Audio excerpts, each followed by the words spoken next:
Zafar Iqbal YouTube চ্যানেলের পক্ষ থেকে সবাইকে স্বাগতম। সো বন্ধুগণ, যাদের টিভিতে ইউটিউব দেখতে গেলে এরকম আসে তাদের জন্য আজকের এই ভিডিওটা।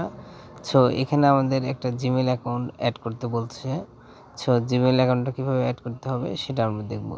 অ্যাড করার জন্য ফার্স্টে আপনার মোবাইল থেকে মোবাইলের স্ক্যানার নামে একটা অ্যাপস পাবেন। মোবাইলে আগে স্ক্যানার অ্যাপসটা ইনস্টল করতে হবে। সো আমি আমার মোবাইল দিয়ে আমার প্লে স্টোরে প্রবেশ করেছি এবং স্ক্যানার লিখে সার্চ করেছি এবং স্ক্যানার অ্যাপসটা ইনস্টল করে নেব। স্ক্যানার অ্যাপসটা ইনস্টল করে নিয়ে ওপেন করব। ওপেন করে ওই কিউআর কোডটা স্ক্যান করতে হবে। স্ক্যান করে গুগল অ্যাকাউন্ট বা জিমেল অ্যাকাউন্ট অ্যাড করতে হবে। সো অ্যাড করলে আমাদের ওই নোটিফিকেশানটা আর আমাদের টিভিতে আসবে না। সো এখন আমি স্ক্যান করছি, টিভি থেকে স্ক্যান করছি। স্ক্যান করার পর এখান থেকে তো কপি নামে অপশন আছে, অপশন ক্লিক করব অথবা ওপেন করে নিতে পারে, ওপেন করলেও হবে।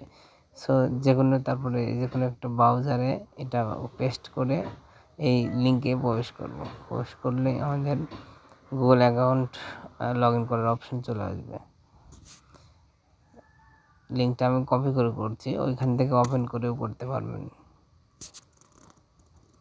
সো চলে আসছে। সো এখন কন্টিনিউসে ক্লিক করবে, দেখানো যে আইডি নাম্বার টিভির আইডি নাম্বার সঙ্গে ম্যাচ করেছে।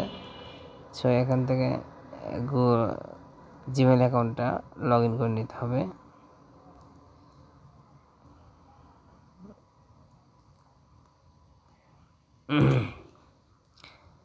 জিমেল অ্যাকাউন্টটা লগ ইন করে নেব।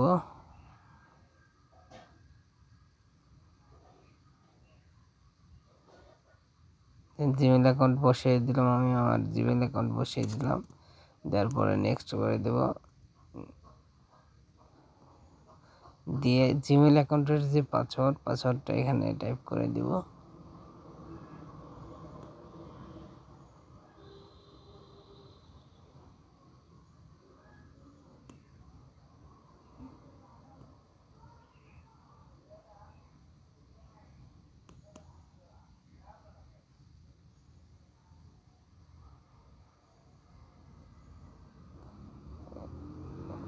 দেখতে পাচ্ছেন।